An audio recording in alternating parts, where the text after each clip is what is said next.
Welcome, everyone, and thank you for joining us today. On behalf of the World Association of Public Employment Services, WAPES, it is a pleasure to welcome colleagues from public employment services, partner organizations, research institutions, and service providers from across regions and time zones.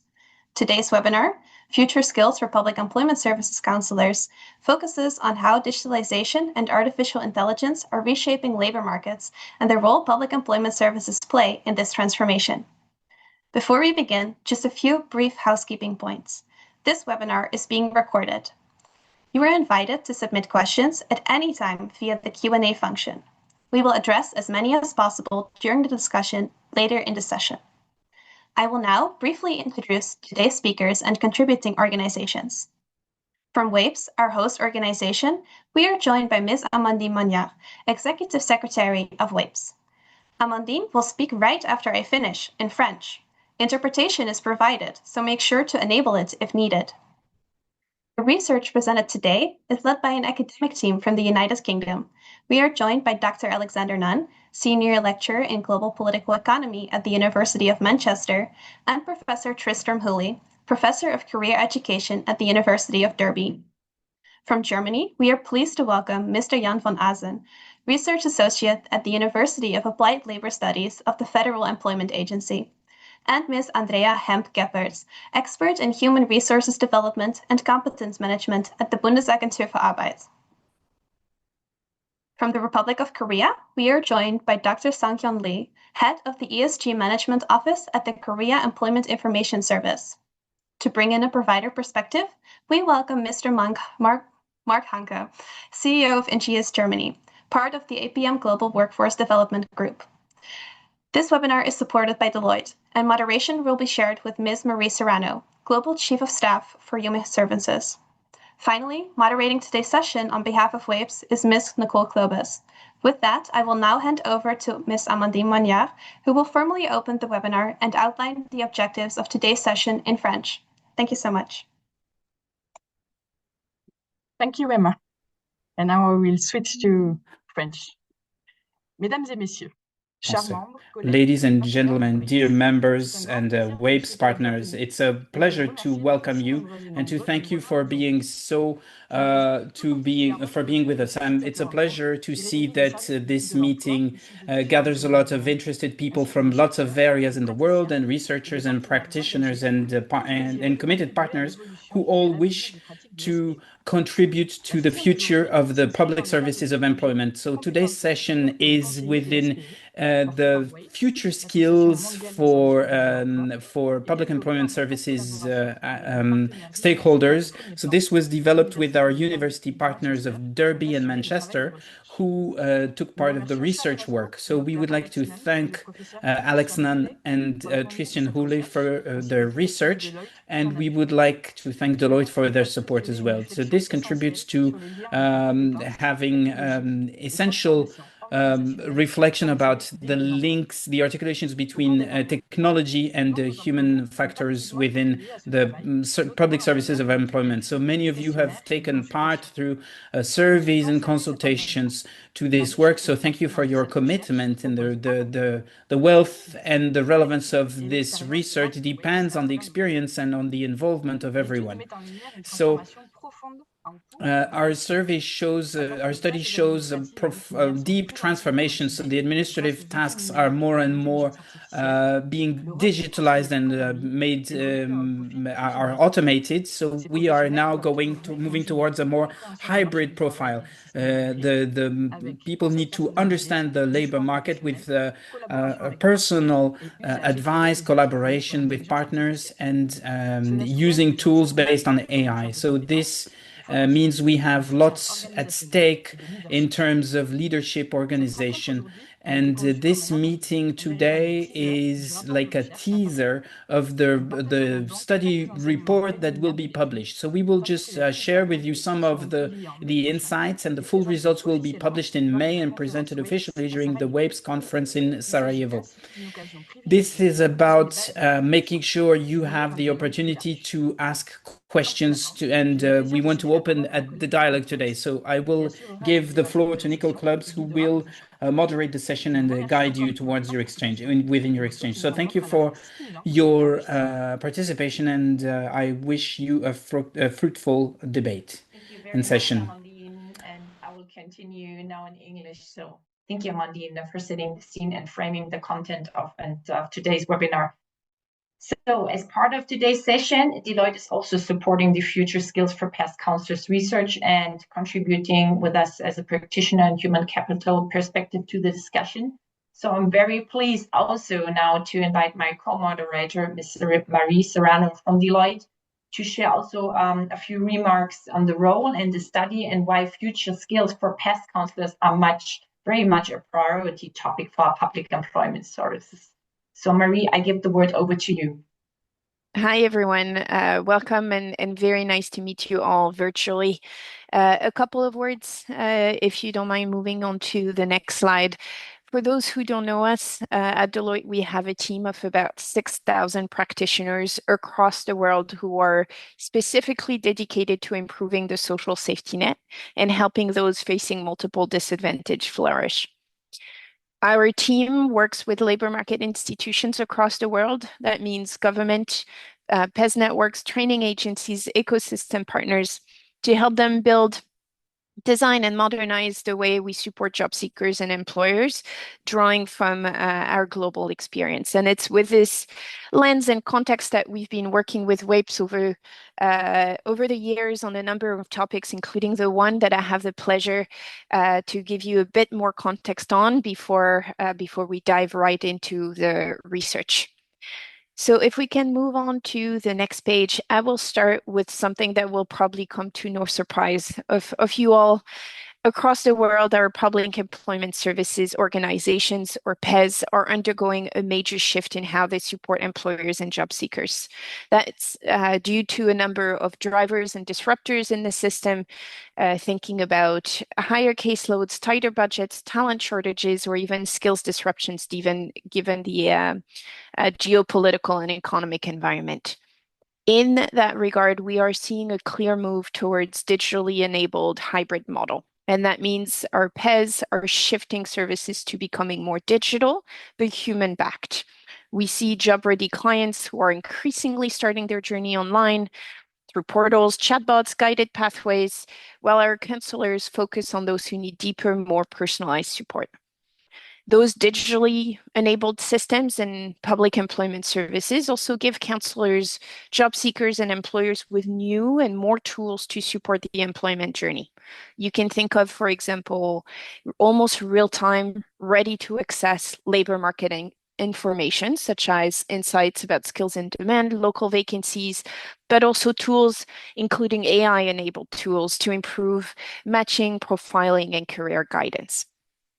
If you move on to the next slide, what does that mean for how we do case management and how we see trends and case management practices shifting? Well, first of all, case management is becoming more needs-based and variable.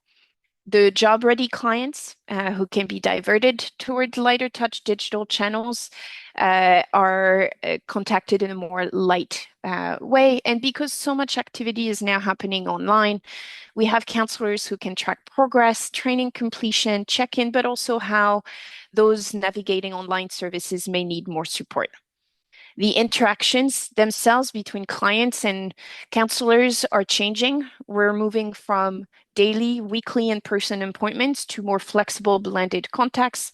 That means shorter digital check-ins, remote conversations, and more coaching-style conversations to help our job seekers and employers navigate the digital tools and services they have at hand.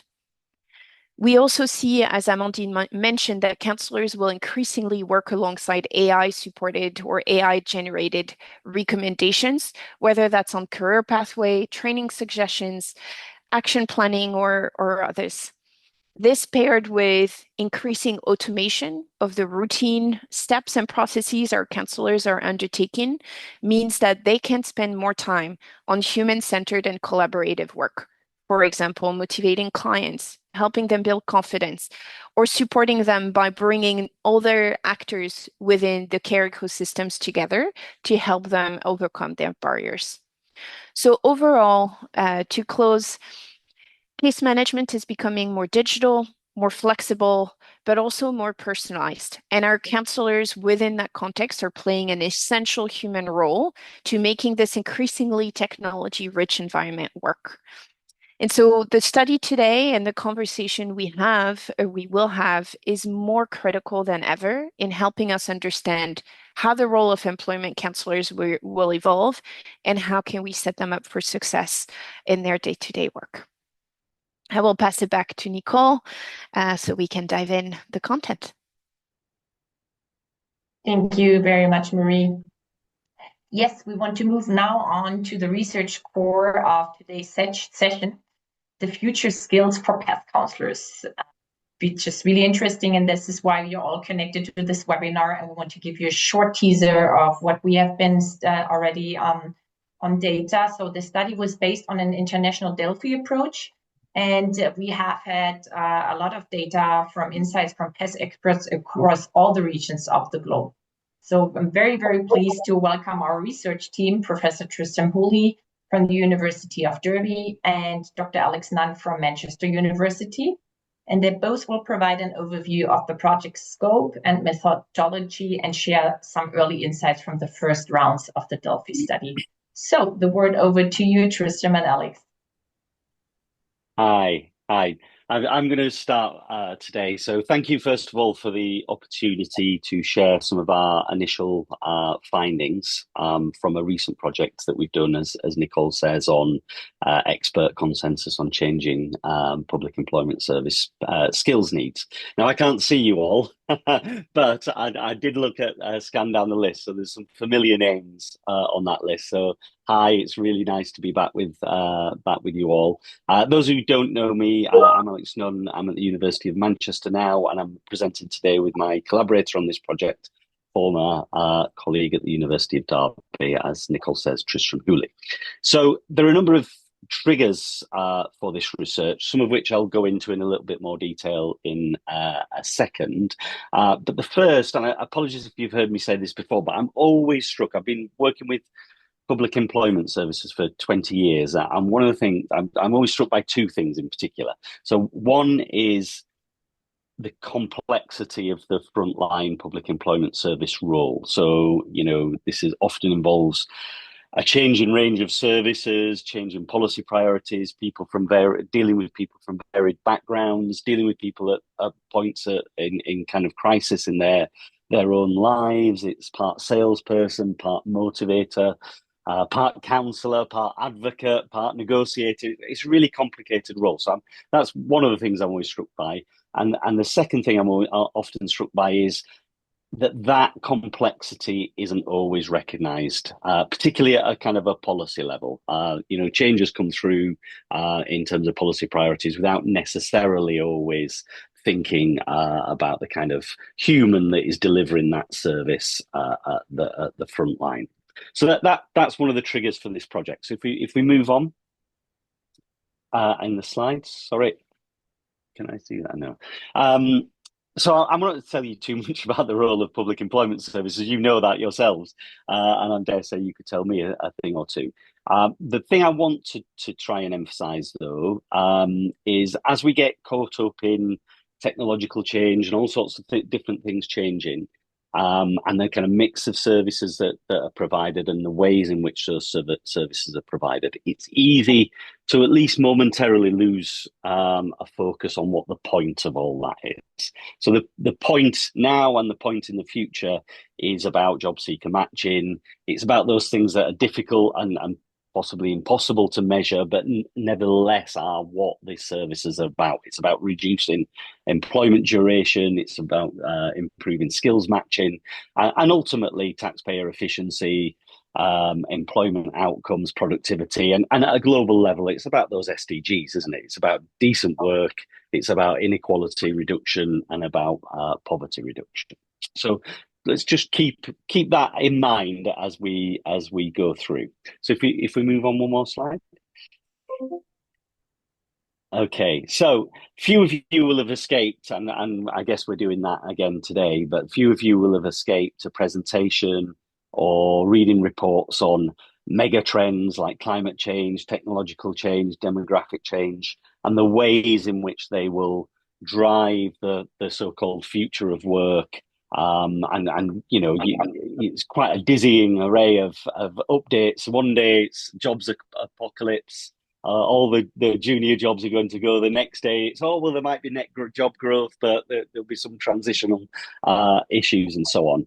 And that comes through in a similar set of warnings about skills needs. So, one day you get a report with 40-50% of the existing skills among the workforce will be redundant in 10 years' time, and then the next day it's slightly less shocking than that. And all those reports also, if you move on again, just as an illustration, use slightly different language to describe the future skills needs. So we just put up an ILO list of future skills on the slide. In the report, we pick out a few more high profile examples just to illustrate this point. It's not always easy to negotiate the language that describes skills and understand exactly what is being communicated by that. So if we move on again, and then we think about as Marie was just talking about, to some extent, the change in role of public employment services in that context. Now, as much as there is change in the air, there are some substantial continuities. So those social roles and objectives of public employment services will remain the same. It's still about matching, it's still about unemployment, it's still about employment quality.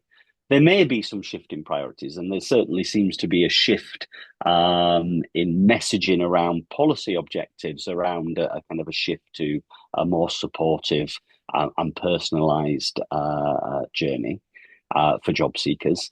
And then I think there is an important role for public employment services to play in understanding actual change. So as much as there's a lot of talk at a very high level about the nature of change, the role of employment services at a very local level is about understanding what actual change in that localized environment will be. So that might give, not that it's never been important in the past, but it might give an increased emphasis on a localized data collection analysis, dissemination in a way that local actors can use that information and understand how to respond to it, and also a really important role for local employer liaison in helping to deal with that.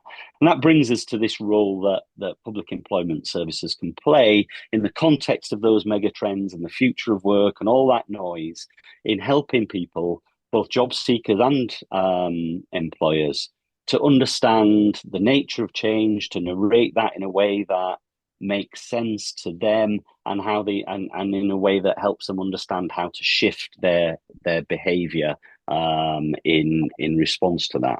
And then the things that Marie was just talking about as well, about internalising some of those trends as organisations in and of themselves. So using AI, but also pressures to be more sustainable and green in the way in which we produce services. So this particular project is about all that noise and all that context, but distilling that into one particular issue. And one particular issue we thought had been underemphasized. So there's certainly not an underemphasis on the future of work and megatrends, but what we thought there was potentially a bit of a gap was understanding how that range of contextual factors will impact on the tasks undertaken, the skills needed to undertake those tasks, and the knowledge needed to undertake those tasks by frontline, that group of workers that I started with, the frontline public employment service practitioners. So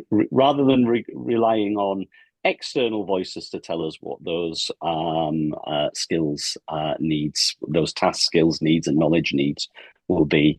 We thought a study that would focus on experts on PES themselves, many of which are senior managers in public employment services, how they see what their consensus is around tasks, skills, and knowledge areas for the future. So let me pass over then to Tristram to tell you a little bit about how we did that. Great, thank you. So let's go on to the next slide. So what we're going to present here is called a Delphi study. So for those of you who are students of the ancient world, you may have heard of the Oracle of Delphi. So this is a sort of a source of wisdom that people could consult to get answers to very, very difficult questions. But sadly, this was outlawed under the Roman Empire. So we can't go to the Oracle of Delphi anymore. So what we've got is an alternative. So if we go on to the next slide, I'll explain a bit more about what the Delphi study is now. So the Delphi process it was sort of developed in the mid-20th century, and what it's based on is the idea that if you get a lot of experts together, they'll all disagree about various things. But if there's anything they all agree about, then it's probably worth really paying some attention to. So what the Delphi process does is it assembles a cohort of experts in any subject, and then you go through a very structured process where you agree what they all agree on, essentially. So you're interested in consensus mainly. And so what we do is we start by going out to this group of experts, and we ask some pretty open questions. So it's kind of qualitative questions. What do you think about this? So in this case, we were saying, well, what do you think the role of frontline public employment service practitioners should be? How should it be organized? What skills do they need? How might this change in the future? And so on. People wrote lots and lots of really interesting stuff. And in the report, we've drawn out a lot of quotes. My colleague, particularly Aman Manku, who's been working on this with Alex and I, has done a lot of the data analysis. We've drawn this out, but then what you do is once you've got all these sort of different narratives and stories, you try and make sense of them. You turn them in to a set of statements, and you ask people, "Do you agree with this?" So in this case, we had around about 80 people responded in the first round, mainly senior people in public employment services, also some academics, also some people from international organizations. So people who really live in the public employment service world and understand it really well. And we presented them with a series of statements where we had at least 5 people who'd essentially said the same thing. So where we had that, we were seeing consensus emerging, and we then said, do you agree with this? And we've only then reported really where the majority, in fact, 3/4, so the overwhelming majority of people have agreed with it. So that's what we're using to define consensus, is where 3/4 of our experts agree with it. And then what we've got to do next, this will be the final stage. We've now written a summary of what everyone said, and we'll go back out to that expert panel and check that we've got it right, what they said. So that's the final stage. But normally things don't change very much there. So I think we won't see a huge change between now and what we present in Sarajevo. So let's move on. So out of that first process, we developed a list of skills, and actually it wasn't that different from the list that we ended up with, which is this list where people agreed with this. So this is what our experts said there was consensus around. So we've divided it into 3 categories. So the first one is tasks. So what is it that public employment service practitioners actually have to do? The second one is skills. What are the competencies that they need in order to do it? And then finally, what are the areas of knowledge? And we'll go into this in a bit more detail, but what you can see is a set of tasks that one of the things we're thinking, we perhaps might turn this into a sort of standard job description that might be useful to public employment services to say, if we're looking to develop frontline practitioners who have the kinds of skills that we're going to need now and in the future, then these are the sorts of things that they might need. Now, we would see this very much as a core. Of course, there might be local factors that might mean you have different things in different localities, but we see tasks that you'll be familiar with. So action planning, advice and guidance, skills assessment, job application, and so on. In the skills, we've got a lot of things that you might expect. And in fact, we've got areas like customer service, communication, and listening, where there was really, really strong agreement on these being central. But we've also got some newer areas in there, like AI literacy, digital skills, perhaps things like analytical thinking, networking and partnership building. So some really interesting areas that are coming out. And then some areas of knowledge that we think, or the experts think, public employment service practitioners need to know about. So, and that includes AI, includes psychology, law, HR. And as Alex said at the beginning of this, again, we're always really struck by how much people are expecting frontline practitioners to know and be able to do. And so we're going to talk about that a little bit more as we go through. So let's go on to the next slide. I think, Alex, you're going to pick up here and talk about some of what the data said. Yeah, so I'm only going to do this briefly, but I'm going to focus in the main on the shift over the next 10 years expected by our experts. So if I'm going to break that down, first talk about tasks, then about skills, and then about knowledge areas. So if we look at tasks, the first thing to really pick out is that there is a substantive continuity. All the tasks that we derived from the first round of consultation and then put into a survey format, all of those received a strong degree of support now and into the future.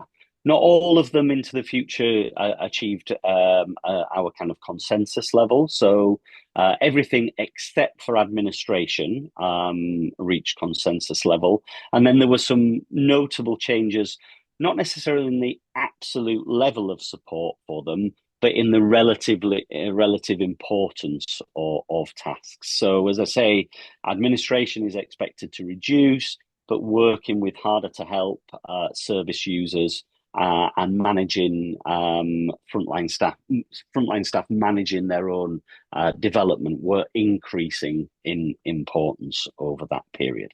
Now that's easy to interpret in one way as being the impact of digital of technological change in one way or another, but it's also important, I think, because, and I do think this is important to kind of emphasize, is that as much as there's a lot of change about, and that can feel a bit scary at times, what this data really shows in terms of tasks is a substantive continuity in the types of tasks involved. There may be some changes in the nature of those tasks, but experts think that the types of tasks that are done now will be the types of tasks that are done in the future, albeit with some shifts around technology.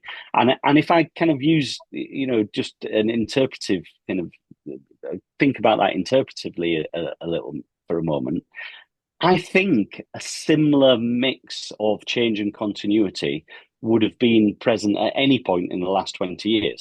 If I'd have asked people at any point in the last 20 years, they would have said, well, we'll be doing more with technology and it'll be more important to support the hardest to help job seekers.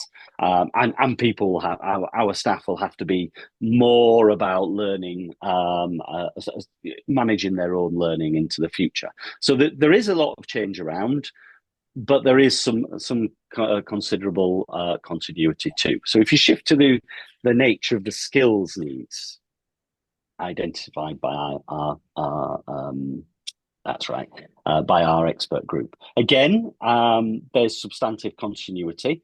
Some of these skills changes or expected changes met a higher degree of threshold for consensus. So they were adaptability, communications, digital skills, collaboration and teamwork, listening, and AI literacy. I don't think there's anything that's particularly surprising there, but it's useful to know that that's what comes through the expert consensus as opposed to merely an assumption.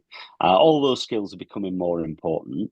There is some sense in the relative ordering of those skills, though, and I think it's a little bit surprising that some of the more human skills, so some of the customer service, listening, and empathy, slightly went down in order of in relative order.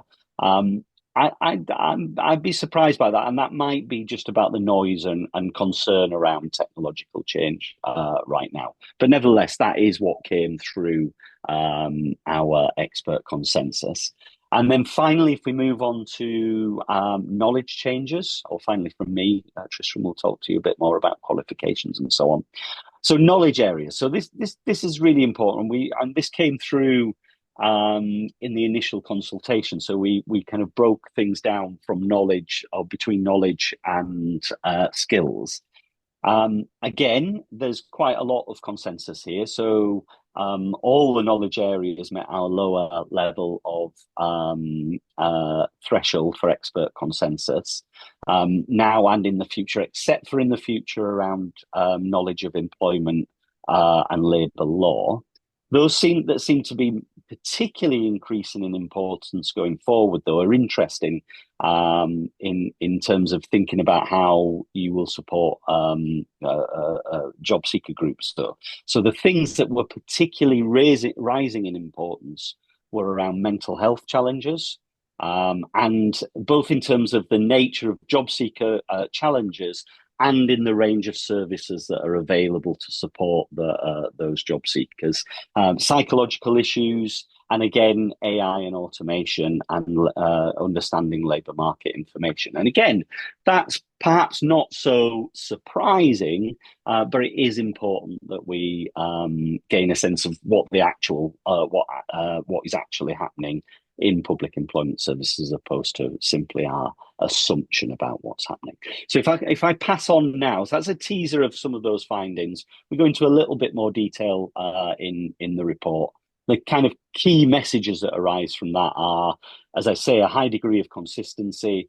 Yes, a growing need for digital and AI competence, but so too an increasing need to work with most disadvantaged job seekers, and particularly to deal with issues around mental health. And then the final thing, and I think Tristram will talk about this in a little bit more detail in terms of qualifications, there is a sense across the data that if there is a change in the nature of skills and knowledge required, it's in a broadening of that knowledge and an increasing sophistication of that knowledge. And Tristram, I'll say a little bit more about that in relation to qualifications in a second. So I'll pass over now to Tristram. Yeah, so we had really strong consensus on tasks, skills, and knowledge. So across the world, people have a strong level of agreement about the things that the frontline practitioners need, or need to be able to do, and need in order to do that. Where there's much less consensus, and we didn't achieve the level of consensus that we would be looking for, although there was sort of majority agreement for some of this, was around qualifications. So in fact, there was a consensus that public employment service practitioners do need some qualifications, but there wasn't really a consensus as to what those qualifications should be, what level they should be at, and whether they should be specific to PES work or whether they should be more general. So just, for example, having a degree or having a diploma, rather than having a specific diploma in labour market practice, for example. So what we found was that there was consensus around qualifications, and it is an area that I think we need to look at much more, but it wasn't a kind of level of consensus about exactly what those should be. All right, let's look at the next one. So we also sort of very much related to this. So a lot of what we've been talking about is what people need. We then looked more at what are the problems in keeping those people in work, because I mean what we found is that the doing frontline PES work is kind of complex, multi-skilled, multi-knowledge area work, and yet when we asked, do you have recruitment and retention issues, the consensus was yes, there are substantial recruitment and retention issues for these kinds of workers. Why? Again, we didn't achieve a kind of complete consensus on most of it. The idea that it's tiring or demanding work actually kind of got up to the consensus point, but the other areas that are below that, but you didn't quite, but you can see the kinds of things that people were emphasizing. So tiring or demanding work, stress and pressure, competition with other sectors, limited progression opportunities, and so on. And I mean, Alex talked at the beginning about the importance of PES as an enabler of decent work for others. But there's a very big, or this data, I think, raises a very big question about whether PES work is decent work in itself, or certainly whether we could improve the quality of the work there. So I think that's a kind of an interesting thing for us to think about when we're thinking about what some of the issues might be. Okay, move on. Now we asked some questions about how much capacity PES had to make changes. So basically the question was, given that you want PES work to shift into the future, to become more skilled, to include more AI and so on, do you think your services are capable of doing that? And generally people felt pretty positive about the possibility of developing the skills and capacities of their frontline workers. They were less confident about the ability of the PES to actually shift its delivery model. And I think that is perhaps a little worrying, in that I think if we're going to have these kinds of big shifts, even if many things are going to stay the same, we are going to need to potentially rethink how the models work. So if we go on to the next one. So we're going to finish, I think, with some final sort of reflections here. Yeah, there we go. Right. So we kind of came up with a set of conclusions and areas for development. So things to think about based on the data that we've collected. The first is that we think we need to more clearly recognize the role of the PES practitioner. Actually, we weren't certain when we started this that there would be this level of consensus, but across the world, there seems to be a lot of agreement about what a PES practitioner is and does. And so therefore, I think being clearer that this is an occupational role, a profession, if you like. But that then takes us on to our next thought, which is, if we're going to go in this sort of direction where we're endlessly saying this work is difficult and it's going to get more difficult and more complex, and we want people to take on more things, that's really about a professionalization of the role. And that probably requires, in the long run, sorting out some things like qualifications, improving the decency of the work, and so on. However, there's another way we could go, or an additional way we could go, as well as sort of professionalizing the role. As the role becomes more complex, there might be value in exploring greater specialization and variation in professional levels. So to have more of a kind of structure to the careers with possibilities for specialization within PES. We've mentioned the importance of improving the quality of PES work, and then developing PES's capacity to respond to the future of work. And obviously we're researchers, so we're always going to say this, but I think we think that there's a lot of value in doing more work in this area. So we've talked to experts. We've got some really good starting points here. There would be a lot of value in talking to PES practitioners themselves, and of course their clients and customers as well, to find out more about how some of these issues are being experienced at that level. So I think that's pretty much where we are going to finish. If we go on to the next slide. So thank you. Hopefully that gives us quite a lot of food for thought today and stuff to talk about. And we'll hear from lots of different people who will be kind of dealing with these things in practice, really. So I'll be really interested to see whether they're picking up similar issues.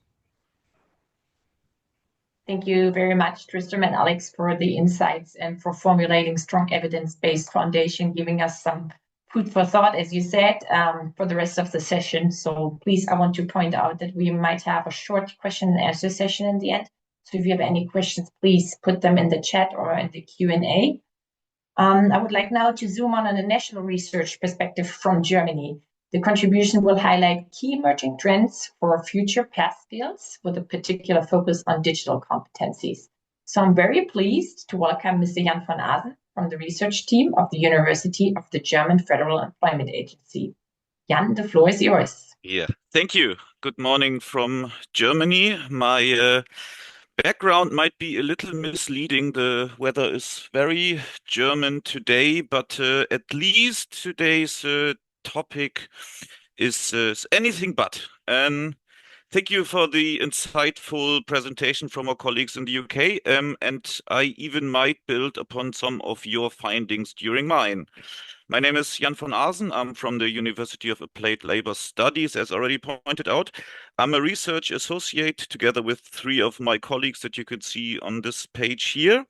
The HDBA, the German abbreviation of the University of Applied Labor Studies, is part of the German Federal Employment Agency. Yeah? So here we try to combine education and applied research for public employment services, not only in Germany, but also internationally. And also fields like labor markets, career guidance as well.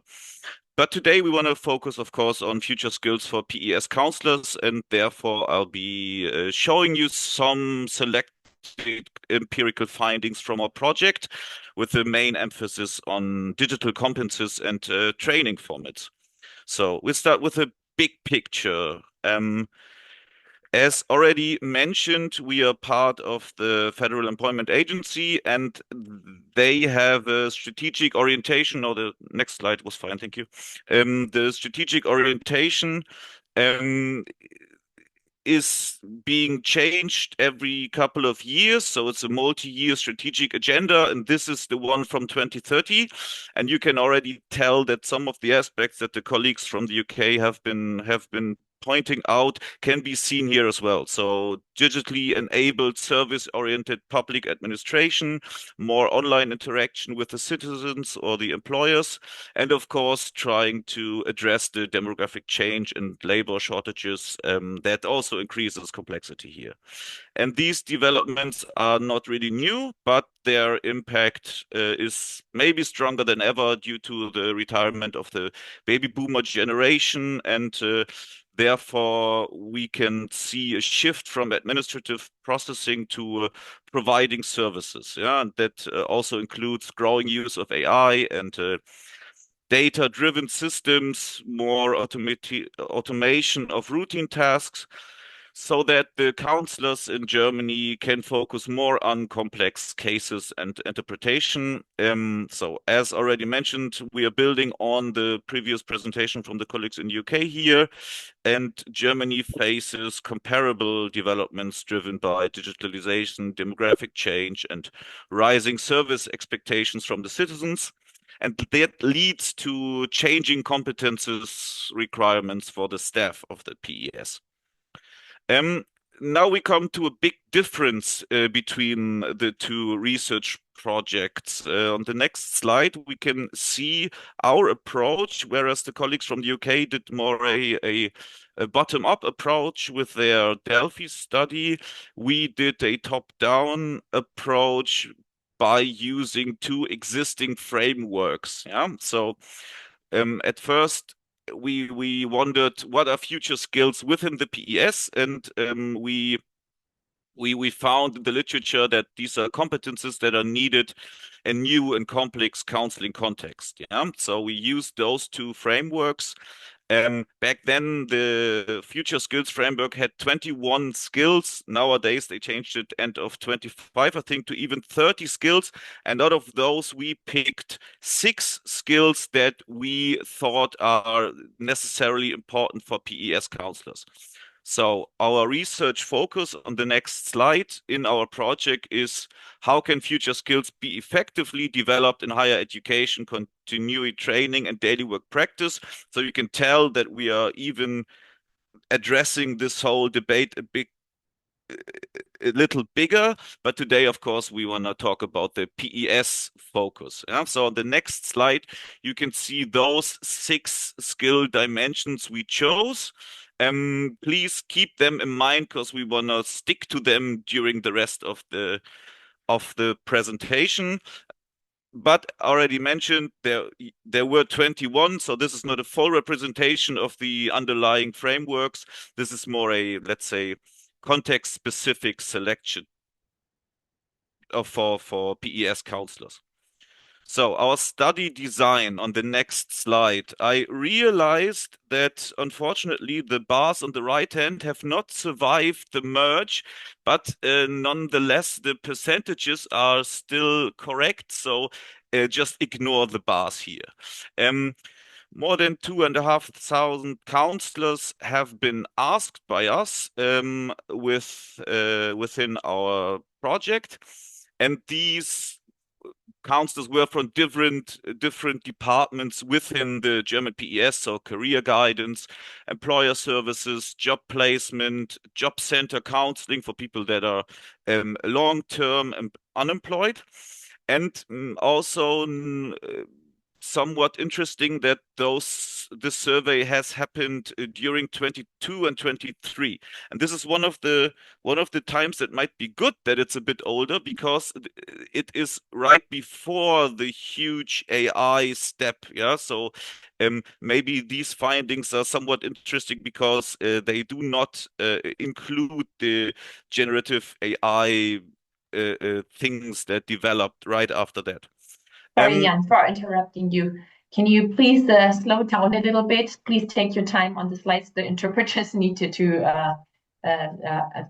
go with your pace. So Okay, you can slow down a little I bit will. from pace. Thank you. Right. The self-assessment is using the German school grading scale. So this is important. That means a 1 is very good and a 6 is insufficient. That will be important in the next slides. So lower values indicate higher competences. And this is the first assessment you can see across the 6 dimensions are already showed there. Low values, higher competences. And you can tell that digital literacy and digital interaction are rated relatively positive. Digital learning and use of digital systems, somewhat similar range, and especially collaboration is rated lower. Also, IT resilience a little lower than the others. So you can tell that there's no general lack of basic digital competencies, but also there are clear differences between competence dimensions, and that had us take a closer look, especially at the very first dimension, the digital literacy. So we did a statistical analysis of relationships in between those different dimensions. And what we found that there's a statistically significant explanatory effect of digital literacy on all the other dimensions. So maybe that gets a bit clearer on the next slide. Here you can see we took the digital literacy and clustered the people depending on how they rated themselves, and put it onto the other dimensions. Yeah? And so you can see digital literacy shows a statistically significant effect, as already mentioned. And after grouping those response, you can see a clear pattern across all the other dimensions. So higher digital literacy leads to higher levels in all other skills, and the other way around, lower digital literacy, systematically weaker competences. So you can also say that digital literacy acts as a foundational competence, one could say. And that means that it's somewhat a requirement for developing other future skills. Yeah, so this might be interesting when you try to address the people and try to train them. What we also did, we asked the people, what kind of training method do you prefer? And on the next slide, you see something. We also clustered the people with depending on their digital literacy, and you can see that we asked them for different formats like classroom training, blended training, digital and self-directed learning. And also those preferences were collected via those self-assessments. And again, digital literacy shows an effect on the preferred training formats. Yeah, so the higher the digital literacy, the stronger the people prefer digital and self-directed formats. And the other way around as well, lower digital literacy, the stronger the people preferred classroom-based training. So this is somewhat expectable, but that means, for us at least, that digital literacy is like a gatekeeper for modern training formats. Yeah, so you might have some issues here with those modern training formats with people that rate themselves poorly in digital literacy. And so the implication for us would be here that those training offers should be aligned with those competence levels of the people. So the next slide will show our conclusions here. Digital competences are highly relevant for current as well as future PES works. That fits the things that the colleagues from the UK pointed out. And there's a strong variation between counselors and competence dimensions. But digital literacy is central and foundational for the other dimensions as well. It influences the other skills, and it also influences the preferred training methods of the people. So that means, unfortunately for the management, that there's no one-size-fits-all approach to skill development. And you need to differentiate and target group those strategies. So you can combine basic digital literacy with tailored office and hopefully address the different people. A quick outlook of our project here. What we are doing at the moment is we enlarged our survey. You can see on the next slide that we are addressing students, apprentices, and HR professionals at the moment to get a, let's say, a bigger picture. And with this broader perspective across education and the employment system. And in the future, we'll even try to include further transversal skills like reflexivity, adaptability, resilience. And the idea is to get an even stronger empirical basis for skill development. And let's see where it takes us. Yeah, that's it from my side. If you want to have further informations about our finding, the next slide can show you how to contact us.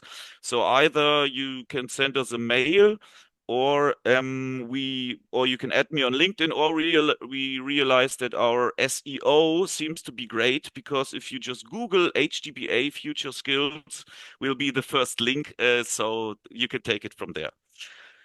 So that's it from my side, and I will hand over to the next speaker, my colleague Andrea Hemp-Geppert from the Federal Employment Agency. Thank you. Thank you very much, Jan. Thank you so much for the insights on your study.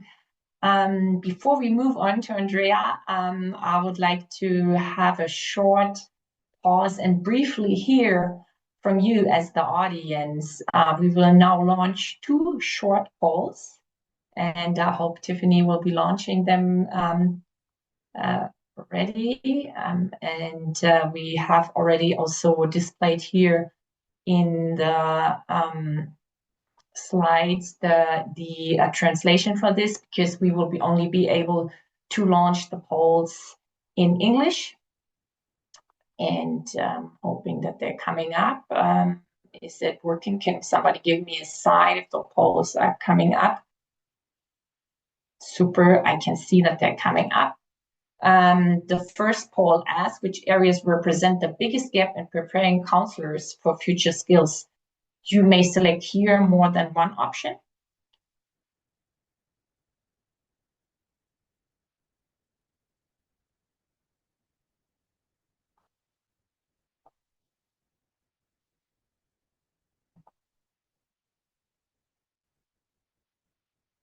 And I hope you all can see the polls. And I see that some people are already participating. More and more people are participating now.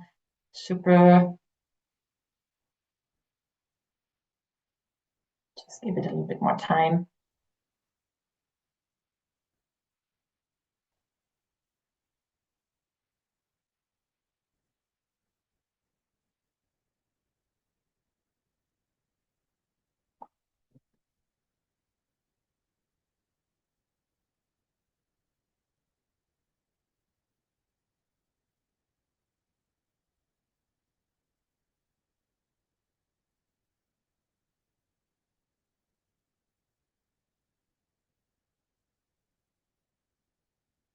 Okay. Some people are still participating. Very interesting. Big majority voting for this option here. Very interesting to see. All right, would like to suggest to end this poll since we have a second poll coming up and we might be short on time. So get ready to also do the second poll. I'd ask Tiffany to end this poll and to apply the next one, because the second poll focuses on what concrete action would most help better to equip public employment services counselor with the skills that they need. So if you please could end this poll, Tiffany, and upload the second poll. Yep, Amandine speaking. The two polls are already live. Oh, sorry, I didn't see this here. So some technical difficulties here. And we already have some replies also for the second one. On which action would most help equip counselors with the skills they need. Yeah, sorry, I cannot see that poll. It's up, yeah. And I can share the result now. Super, thank you so much.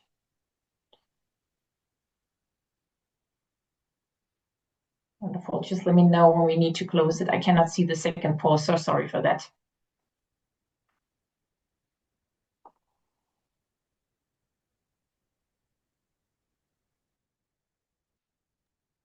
Close.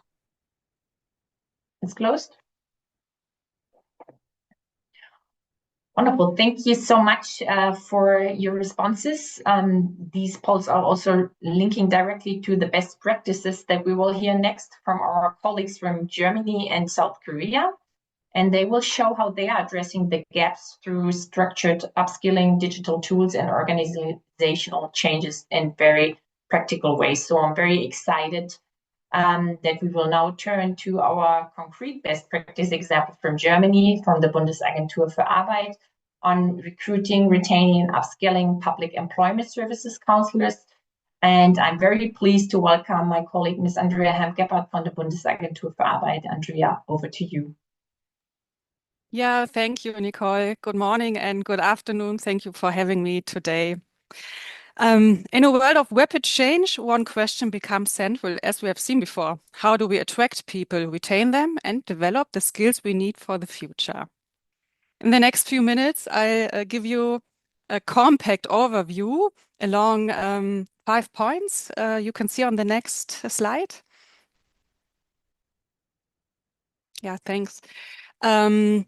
And my main focus will be on skill management and how we can develop especially digital skills. My aim is to illustrate how these elements come together in a coherent approach to capability building. So let's start with recruiting and retaining. Can we see on the next slide? Thank you. Our focus is not only on filling vacancies, but on service-focused recruitment and sustainable pre- and onboarding. We aim to attract people who want to grow with us. Retention already starts during recruitment through transparency, fairness, and a positive candidate experience. By doing this, we are not only recruiting talent, we are strengthening our future readiness. So let's look how we make this on the next slide. This slide shows the process end-to-end from candidate outreach to employee retention. Each step is already aligned with future skills. We start with broad and diversified outreach using digital channels, social media, career fairs, and so forth. This helps us reach people with different backgrounds, experiences, and skill profiles. In the application process, we focus on a good candidate experience and efficient processes.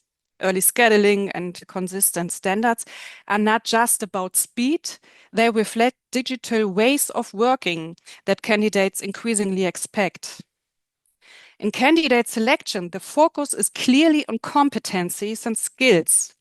Our approach is transparent, respectful, culturally fair, and gender sensitive.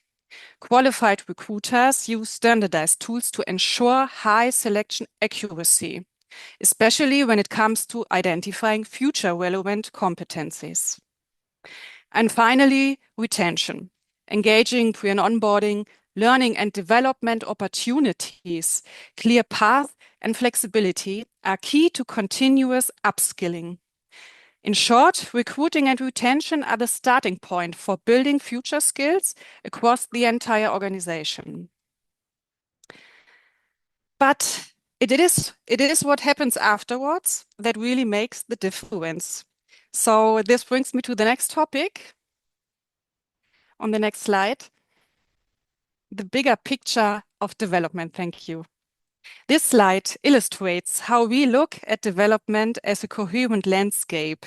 We use the metaphor of an island to show that professional follow different paths and develop at different speeds, but all within one integrated system. At the center is the orientation center.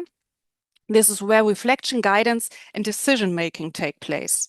It helps people understand which path fits their skills and aspirations.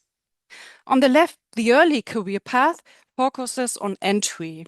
This includes, for example, dual vocational training program, direct entry programs, but also the dual study program at the University of the Federal Employment Agency.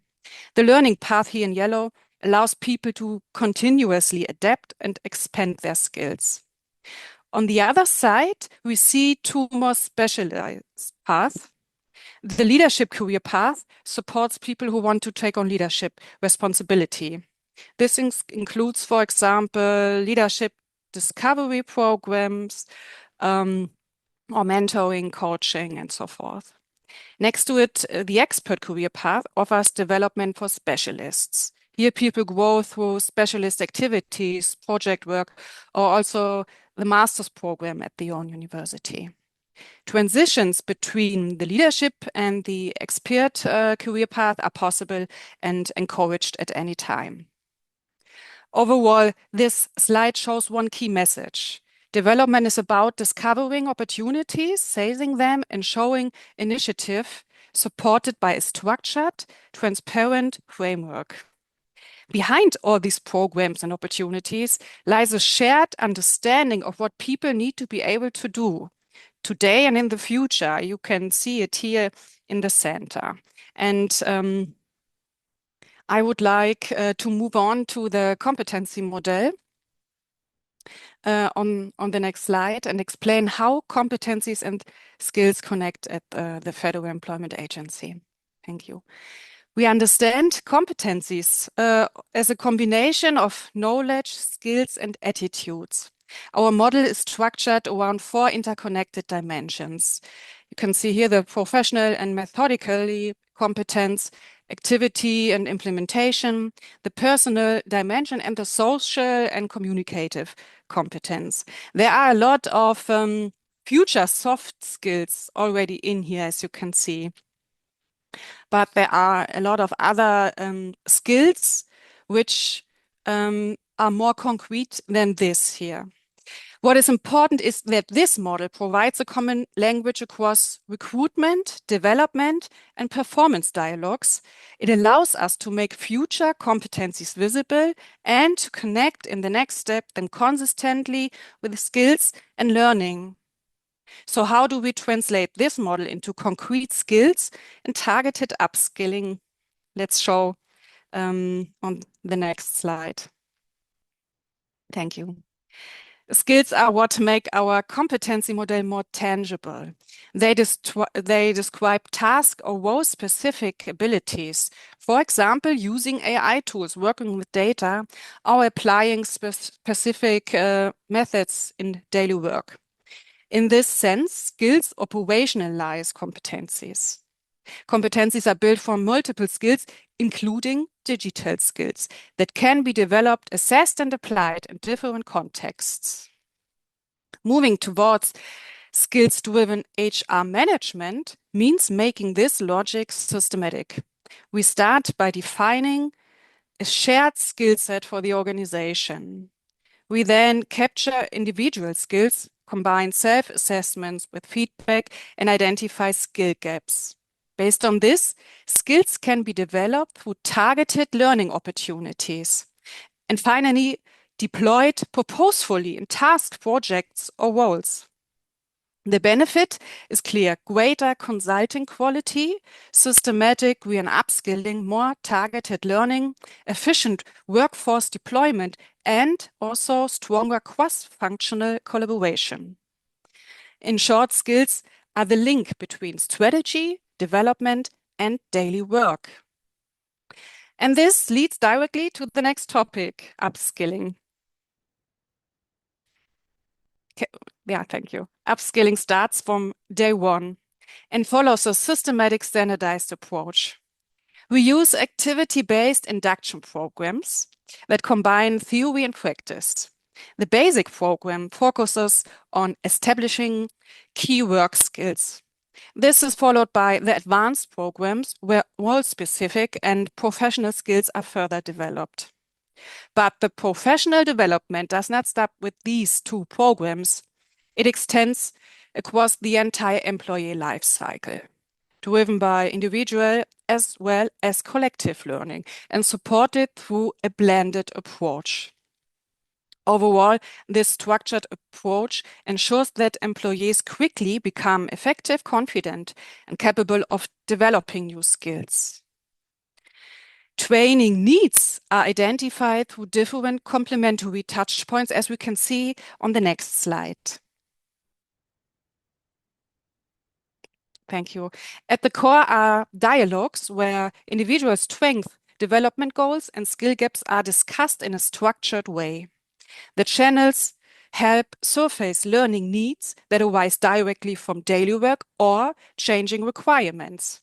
We also encourage team-based and community learning, where shared challenges lead to collective upskilling. Learning coaches support employees in translating needs into concrete learning steps, while employee surveys, such as DigiSkills assessments, provide a data-based perspective. This ensures learning is demand-driven. And one skill area cuts across all positions, all career paths, and all development stages. Of course, that is digital skills. So let's go on to the next slide. Let me therefore focus next. Digitalization drives the modernization of the Federal Employment Agency, always with the goal of ultimately delivering the most modern services to our customers. Our mission is clear. In a world of change, we offer guidance and security to people and businesses in Germany. And digital skills are a key enabler for delivering on this mission. This translates into 4 priorities. First, digital channel takes the lead. Second, the digital participation for all. No one should be left behind. And third, we align consulting and IT so digital solutions truly support frontline work. And fourth, we systematically upskill and develop our employees for this. To turn this ambition into practice, we've got a set of concrete building blocks. We provide, for example, a digital compass that offers orientation, information, and empowerment. digital topics are embedded into professional development formats. Learning happens also through learner-focused learning path within our LXP, supported by learning impulses, central learning impulses, hands-on formats such as clickable prototypes or the IT information platform that help employees learn by doing. In addition, we strengthen our knowledge base through research on future skills conducted at our own university, as you've seen before. Thank you, Jan.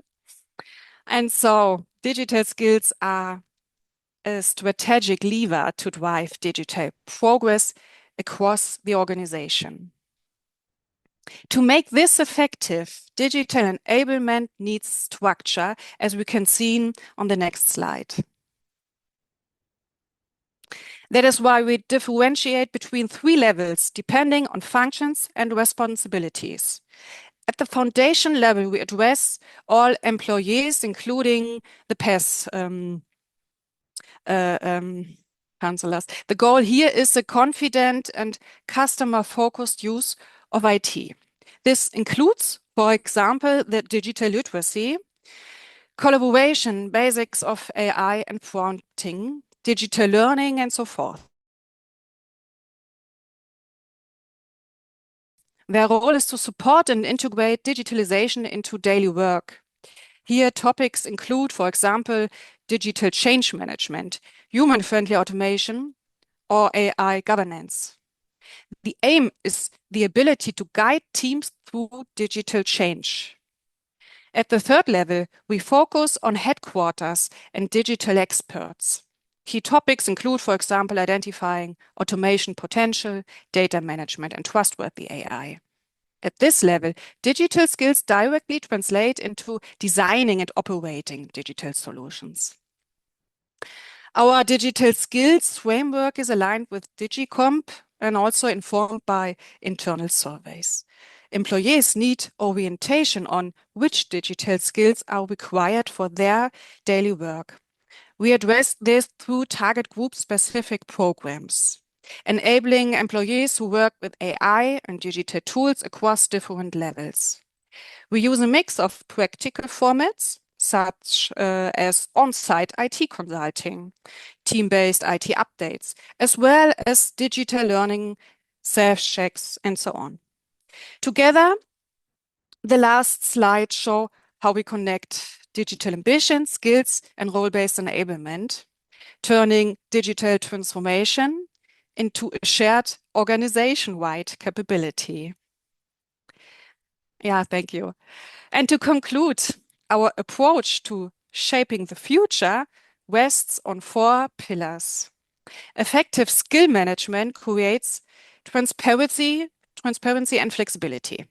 Digital processes supported by our new talent management suite provides the foundation for modern development. Efficiency through HR transformation and quality management ensures consistency and impact. And being innovative and forward-looking keeps us ready for what comes next. Together, these pillars show that development is an ongoing journey and the development continues. So thank you very much for your attention. Thank you very much, Andrea, for sharing practical insights from Germany. Now we want to move on to a country case from our colleagues from South Korea. Their presentation will highlight on how the Korean Public Employment Service is adapting the service roles and skill profiles in response to digitalization and AI. It is really my pleasure today to welcome Dr. Sang-Hyun Lee. Dr. Lee, the floor is yours. Good morning, good afternoon, everyone. My name is Sang-Hyun Lee, and I'm a research fellow at Korea Employment Information Services. It's an honor to be here today to discuss a critical shift in our field, leading the AI era, AI competence building for employment service professionals in Korea. Today, I will walk you through how we are AI transforming our employment services through a robust education system. We'll look at our current status the achievement we reached in 2025 and our strategic roadmap for 2026. Next, please. Let's look at the number first in this slide. In Korea, we have approximately 20,000 career counseling practitioners. About 5,000 are government officers in Ministry of Employment Labor at the job centers, while roughly 15,000 operates in the private sectors, including university job centers, MPOs, and local government. Why do we need this AI augmented career guidance education initiatives? Because Korea is moving from digital transformation to AI transformation in an extremely rapid speed. AI augmented counseling is no longer a futuristic concept. It's here right now in Korea. At Korea Employment Information Service, we already developed AI job matching around 4 years ago and AI-based job care career counseling service around 2 years ago.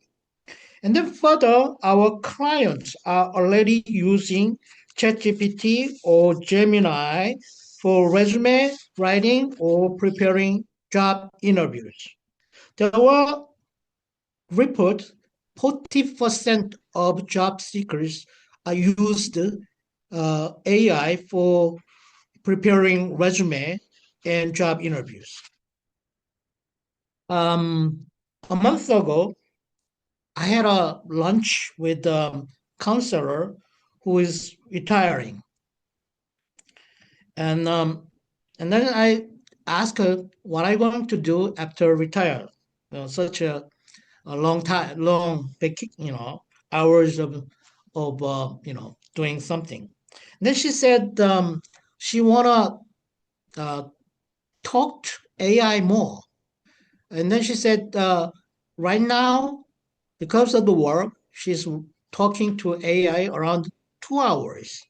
But if she gets retired, she would have more time, and then she would like to spend more time with AI for chatting. And then I was a little bit surprised. Oh, is that really? And then I asked her, and I told her, I think I saw some news from United States. Someone wanted to get married with AI, ChatGPT, because they talked so much time in communicated with AI. And then she said, that's not possible. She already asked the AI, ChatGPT, and asked ChatGPT, do you know or love? Can you love with me? And then AI said, no, it's impossible. They are just AI, large language model. And I had a strong feeling that she already had a intention to fall in love with ChatGPT, and that she might think about marriage with that AI. So we must one step ahead to guide effectively with these people who using AI heavily in job placement services. Next. In Korea, there are 3 tiers education system for career counselors. First tier is these 3 tiered tiered integrated governance education system is led by Korea University of Technical Education, KUTE. Korea University of Technical Education is the core of career counseling training in Korea. KUTE was established originally in 1991 as an organization to training the Tibet trainers. So this university started to train at the Vocational Training Institute. Currently, they have 4,157 students. Most of them will be a trainer at the vocational training centers. And the second tier, this university has 3 functions of under organization, and they expanded starting from vocational training and expand to the area of career counselors services. And under the KUT, they have a Department of Employment Service Policy and the Korea Employment Labor Education Institute and the HR Education Promotion Group. On the top of KUT, CASE, Korea Employment Information Service, provide a little bit more professional training in an area of group counseling or analysis of occupational psychological tests. So there are 4 different organizations involved in the training of career counselors in Korea. Next, please. Next, please. And first tier is Department of Employment Policy. This department was established in 2021, benchmarking German HDBA. So this department is an incubator for future policy leader in the Ministry of Employment and Labor at the job center. You don't just teach theory in this university, in this department. The curriculum includes data-driven labor market analysis using Python and big data.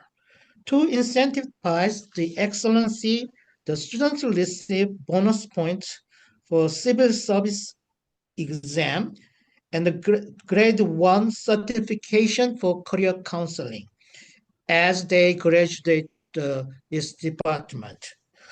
They have very small size of class to compare with HDBA. There are about 36 students in every year. And one interesting is they host annually AI employment service idea competitions. This competition is already done for 4th year. All the career counselors in Korea is participate with the new ideas how to incorporate AI into tools in career counseling. Next, please. Next slide. Yes. Korea Employment and Labor Education Institute is core education center for the government officers at the job centers. In year 2025, there are 100 different courses provided for all the government officers at the Ministry of Employment and Labor.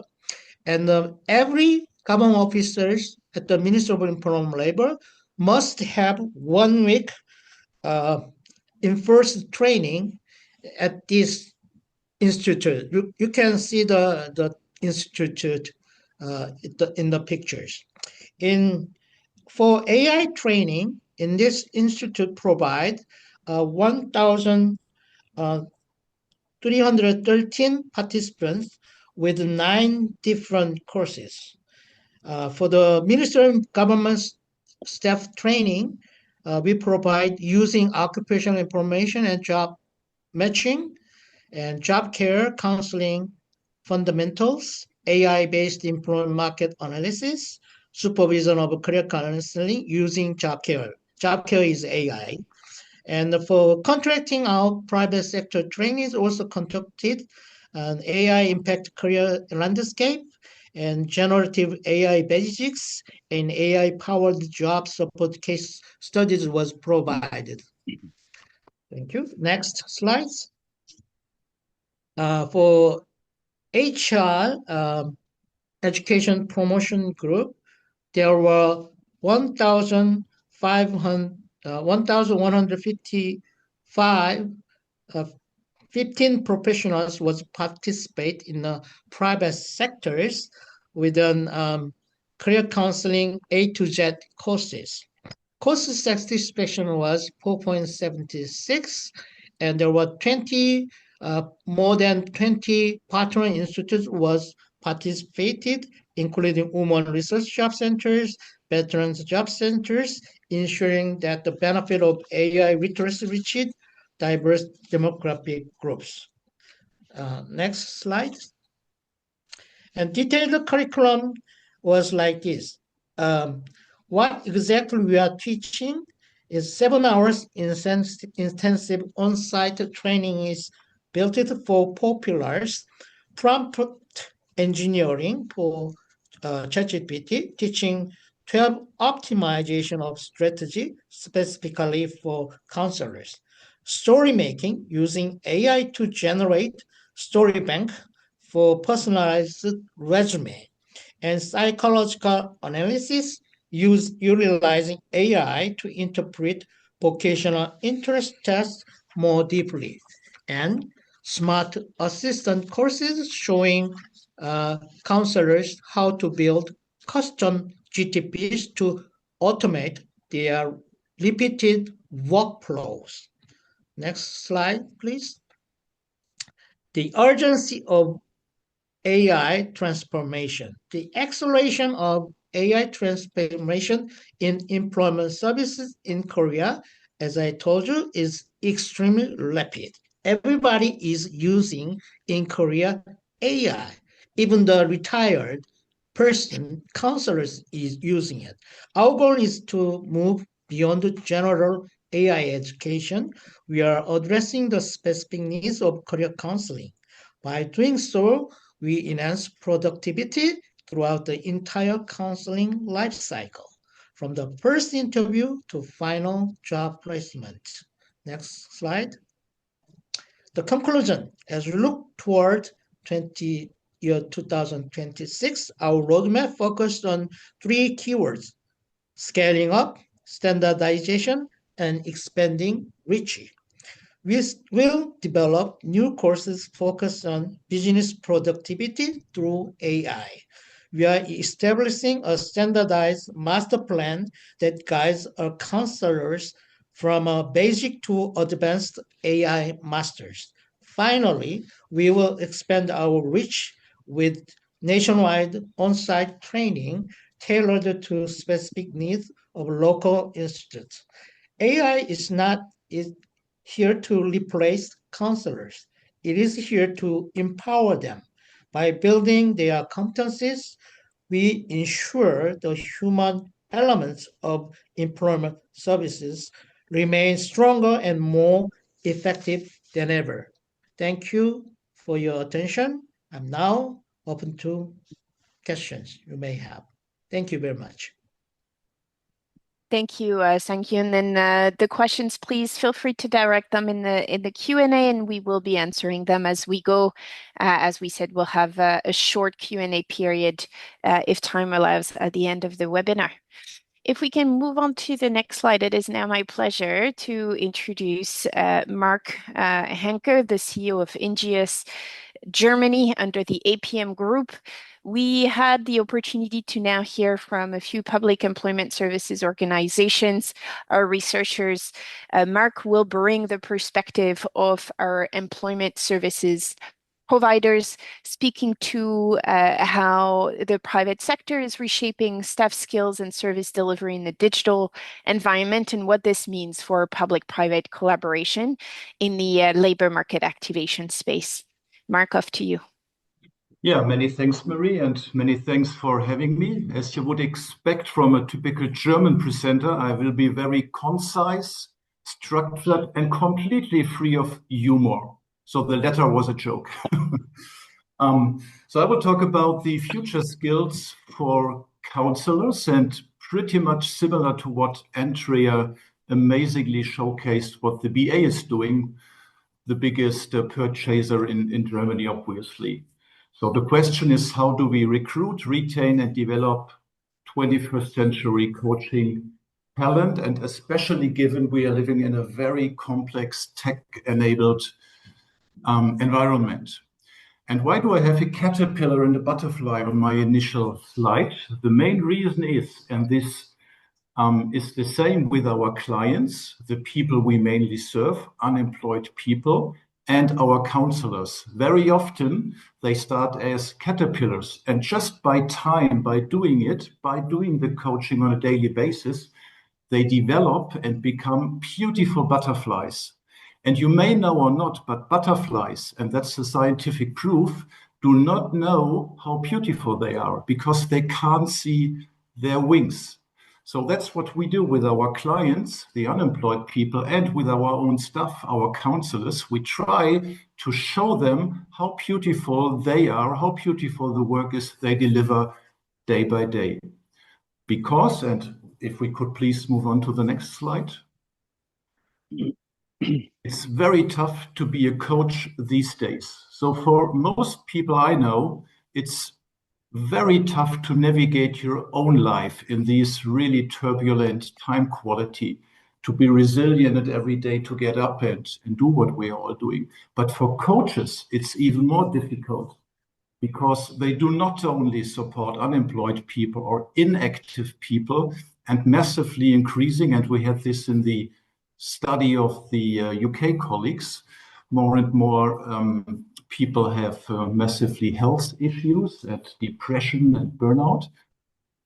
But further, we more and more have to support even working people to keep people in work, because very fast people lose their work again nowadays, and much faster than in the past. So it's a lifelong journey, just a sort of marathon to stay fit in regards to the skills set and the career fit which is necessary in the contemporary labor market. And then what Tristan and Alex mentioned as well, you need a lot of skills and a lot of resilience to be a good coach. And AI and digital tools add another spice to the soup, because every day you need to learn something new. And we all know we love to be in a comfort zone, and AI and technology forces us to learn and develop every day and every day and every day. And half a year without development, and you will have a quite big gap in the skills in the end. And for us, it's very much about managing digital, and AI is a part of the management of digital channels. And that's one of the biggest challenges for coaches, in my understanding, that in parallel, you have to do hybrid delivering, you have to do remote delivering, and you have to do face-to-face delivering, and switching between these different modes of transaction. And without losing your passion for what you are doing, because passion is the best guarantee for a successful outcome. And at the same time, coaches have a lot of conflicts and targets. They need to be empathetic and they need to be outcome driven at the same time. So they need a really broad variation of skills. And interestingly, you might think, and that's what a lot of studies quote, that when you are a best ager or a silver surfer, like I am, it's more complicated to do so. But in fact, one of my most supporting AI colleagues in my team are 60 plus. And on the other hand, we have quite some younger people, so below 30 or even below 25 years old. And you would think they are natural digital nomads, but very often they are not. Sometimes they tell me, I do not want to use AI because I think it's a threat. So it's always convincing, even through all ages in your workforce, that the use of AI is just a must-have, if you like it or not, but without, your organization will be lost in the future. So if we move to the next slide, please, then we see what we do to get the basics right. And we operate in 11 countries. And in the oldest country we operate in, It's more than 27 years of experience now. And if we could make the decision of our own, regardless of the tenders and bids we often enter in competition, we would fully concentrate on skills first. Because I am deeply convinced when the skills or the mindset is not right, it's very difficult to get it right, whilst qualification can be learned. So what we do very often, we mix a good blend of a skills mindset we require and a qualification mindset. Having very often public tenders focusing very much on the diploma side, especially in Germany. In Germany, without a diploma, you are lost. But very often you have really good coaches having a very low level of diplomas or academic background, and they are not allowed to consult just because they don't have a certain paper. So I always try to advocate a good mixture between skills and diplomas. And then we live and experience that diversity is really helpful for getting good outcomes. So we have a very diverse workforce, a lot of different cultures. I would say around 50% of our counselors in Germany have another mother's tongue than German, because 50% of our clients have another mother's tongue than German. And that needs to be reflected in the workforce as well. So we do a lot of counseling in different languages because we think it's often easier for an integration in the labor market, especially when you are at the beginning of your career journey, when you're just a couple of years in the country, like a lot of Ukrainian refugees we currently are proud to serve in our services. So what we think, what the best predictor of success is what we call the holy trinity of essential skills, which is communication, collaboration, and creative thinking, combined with a strong growth mindset and the everyday will to develop and to learn and to grow. And this includes especially embracing the digital learning landscape and everything around resilience. And very important, last not least, to have the right values. So we think that teamwork will always get us better results than if people work on their own. And everything we do with integrity. And we always tell people if we promise something, we will be delivering it. And I think more than ever, a good collaboration is key for a successful outcome. And that's what a modern coach needs to do. He needs to be in a good relationship, not only to his client or to his employer, regardless if the employer is a private or a public one. And he needs to do the relationship with the people surrounding the client, the family, and all this setting, and with the referring units or with the counterpart on the other side. So where we once have an advisor on the private side, we need a really strong relationship to our counterpart counselor on the public side, because otherwise it will not work really well. You need a constant communication between the different streams and entities. So if we move to the next slide, please. So we think what we mainly need is a big cultural transformation so that AI can add better value. And what we do here is empowering coaches to improve the processes every day and bottom up. And in the UK, for example, we use for this purpose a continuous improvement academy where we teach Lean and Six Sigma methodologies, for example. And one of the biggest targets currently we have in the group is to set up AI agents, which is pretty much restricted by data protection. And you might know that 50% of the global laws are German tax laws. And I would say now it's 40% German tax laws and 10% data protection laws. So it's really difficult to get AI up and running, especially in Germany, especially in Europe, in regards to having the right compliant data protection framework around it, which is necessary, but slows the processes pretty much down. Then second, supporting mental health and resilience is key, because in our really challenging time quality, resilience is key for everything. So to get up every morning and to get the job done, we need to be resilient and open for change. And then we try to upskill people and move them into different divisions or even different countries to widen their experiences and to share best practices to get better outcomes as well. Next slide, please. So we capacity build delivery partners from public, private, and third sectors to promote really holistic, digitally enhanced ecosystems. And here collaboration is absolute key. And I listed you some examples, and interestingly, with most of the organizations on this lovely session, we did collaborate, or we collaborated. For example, with the HDBA, we have a project where we send their students in the employment related studies to some of our sites in Switzerland, in Germany, or in Sweden for 4 weeks, so they can observe how private providers work, and we can learn how public providers work when having them on the ground.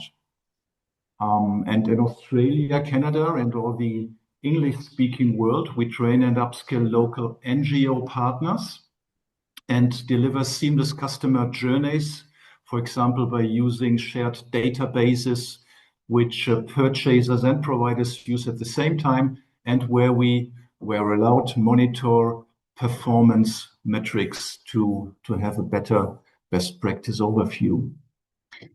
Yeah, and with WAPES in Japan, we had a PES modernization project where we were delighted to contribute some insights.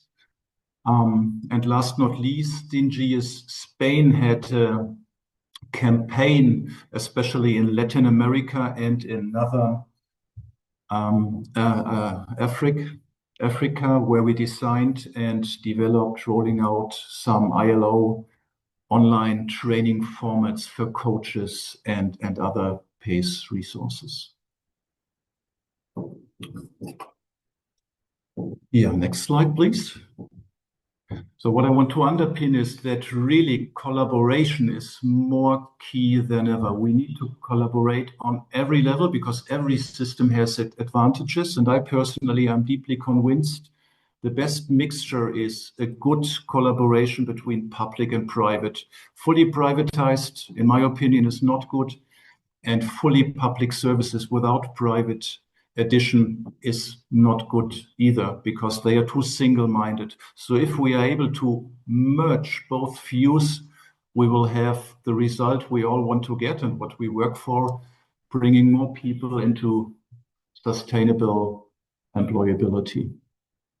And last not least, you see a sort of world map where we operate. So it's mainly in the English-speaking world, in Europe, in South Korea, and in Australia and New Zealand. And the main target we have is that we leverage our digital tools and the services across all our sectors, which is skills, employment, health, and social services in general, and to support people from early ages, right from kindergarten or even earlier, up to the active aging, which is getting more important as all our societies age very, very fast, especially in Korea and Europe, of course. So I hope I made it in 15 minutes. Many, many thanks. You sure did, Mark. Almost on the dot with 1 minute to spare. So thank you for doing that and keeping us on track. Everyone, we're now going to be moving to our short Q&A section for this webinar. We're going to take about 10 minutes to answer some questions. There are a couple in our Q&A that will be addressed. I would like to start with one key guiding question. I think we've heard about many different opportunities or many different organizations who are far along on the upskilling journey from Germany with a skills framework and training pathways. Korea, similar with very robust training program, and Mark going from the holy trinity of skills and values and other exchange programs or shadowing programs you have. I would like to ask to all of our panelists, where would you advise your peers, PES and service provider organizations alike, should start when they're beginning an upskilling journey? What are the first things they need to put in place? And I will open it up. Is there anyone from our speakers who would like to start?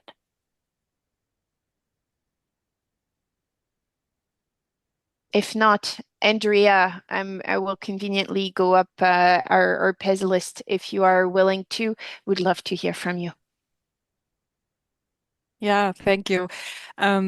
Yeah, I think that one key cultural shift is really moving to skill-based thinking, not about a profession and roles as we've heard before, but about skills, and we have to give there the orientation, and we increasingly have to focus on what the employees are capable of doing and how their skills can evolve.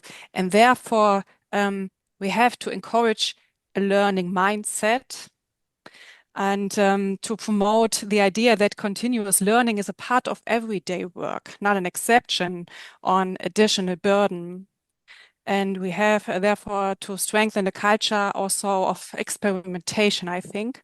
This includes accepting that learning through iteration, is normal, especially in digital contexts. And my experience is also that this is not that this is a shared responsibility. Development is not something that only HR provides. It is a joint effort between employees, leaders, and the organization. Amazing. Thank you so much, Andrea. Really important to start with this cultural change.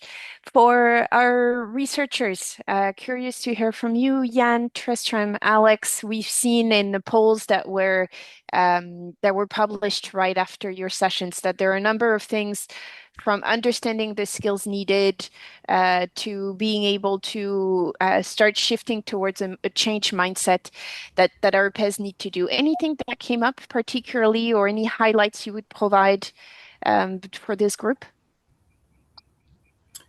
I would just go on, Tristram. Sorry. Go on. Yeah, I mean, I suppose, I mean, this is the angle I probably come into this at, but I suppose the issue of sort of professionalization of this work seems to me to be really critical, in that we've got to a stage now where we've got a high level of consensus around the world as to what this work consists of. We've got a recognition that there are a number of problems in terms of retaining and developing staff. We've got a sort of recognition that probably qualifications are useful. It seems to me that the next stage really for WAPES and for other organizations that are involved in this space is to start thinking about what a professionalization process looks like.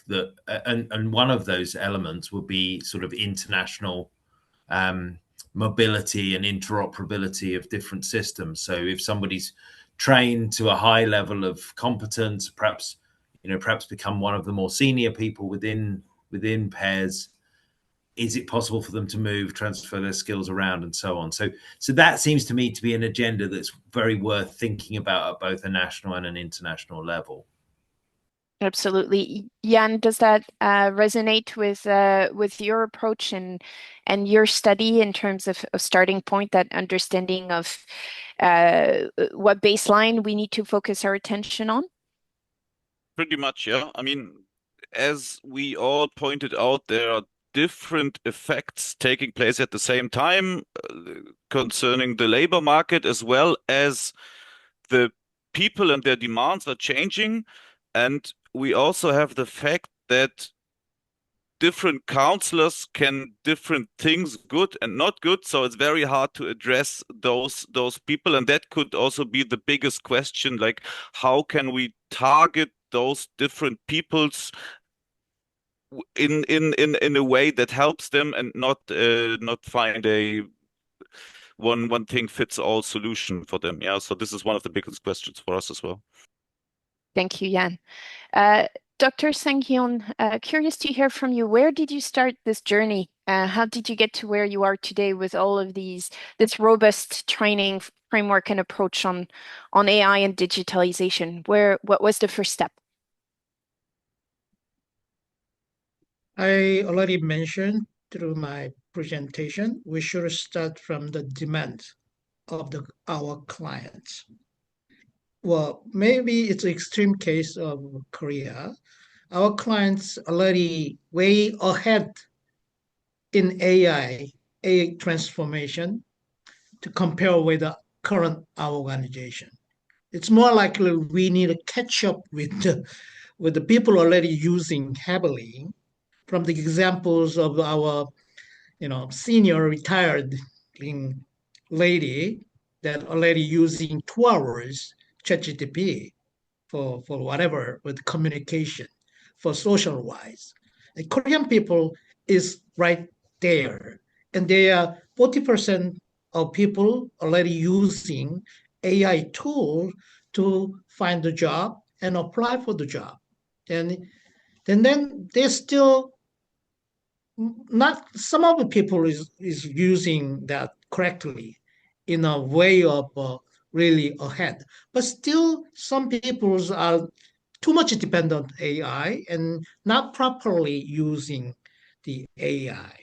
So somehow our career counselors need to be intervening in them. That's the starting point to work through with the clients. We answer the demands of the clients. That's the skills that we need in our counselors. Thank you. And I really like this idea of starting with the clients and the customers. And that's a very powerful messaging that builds nicely on what Andrea mentioned from a cultural shift standpoint. Mark, how about you? What advice would you give your peers who are starting on this journey? What I think is really important as we live in uncertain times, clarity is absolutely important in everything. Clarity in leadership and especially in policies and in the compliance framework. So I observe very often that our staff is asking, why can I use Gemini and why can't I use ChatGPT, for example?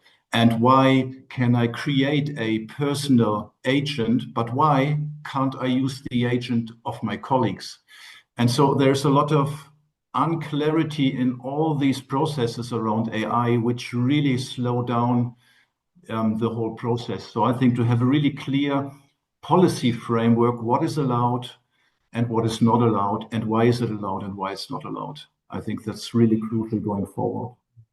Amazing. Thank you, Mark. And Alex, I do see that you've put your answer in the chat, but if you want to briefly speak to it, we have a couple of minutes before we wrap up.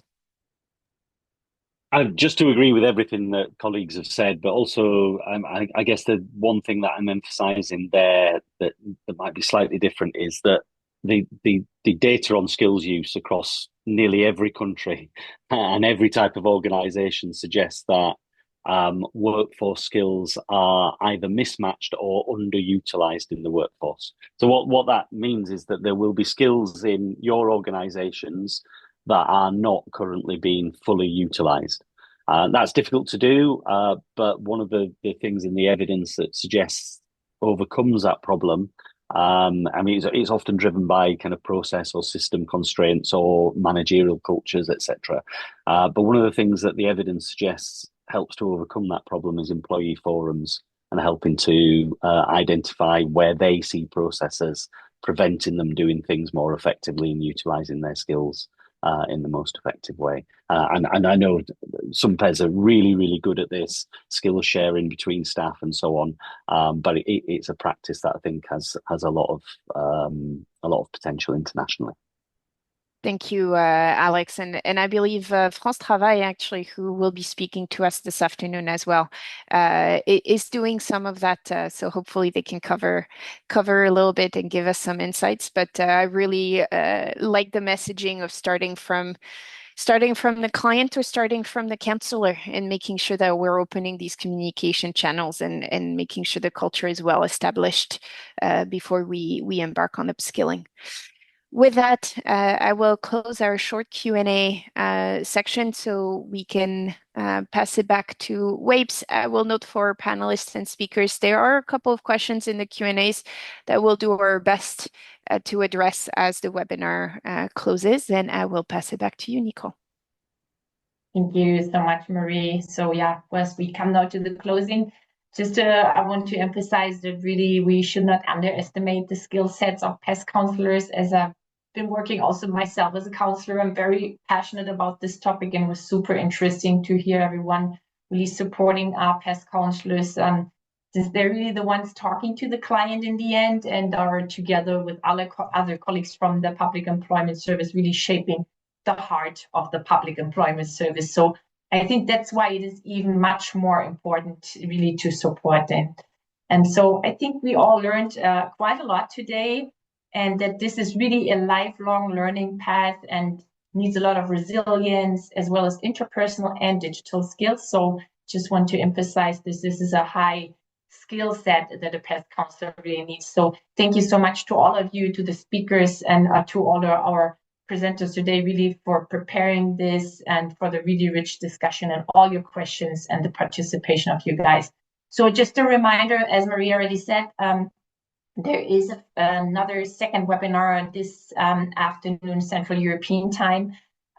So we have put already the links in the chat. So please, you need to register for it in order to participate later today. So we will have also some key highlights from our colleagues from France Travail, and our colleagues from Slovenia from the ESS. So please register for that one. And yeah, thank you so much. And I give the word over to you, Emma, for the final closing words and the next step. Thank you so much, Nicole. As Amandine mentioned, the results of the study will be published in a paper in May of 2026. It will be presented at the WAPES conference in Sarajevo. You will receive follow-up information after the webinar, including links to the research and the next steps in the project. Please fill out the short survey after we close the webinar to help us improve future activities. And finally, I would like to thank the interpreters and moderators for their hard work during the session. And on behalf of WAPES, thank you all for joining today. We wish you a very pleasant rest of the day. Thank you all so much. Thank you. Bye-bye.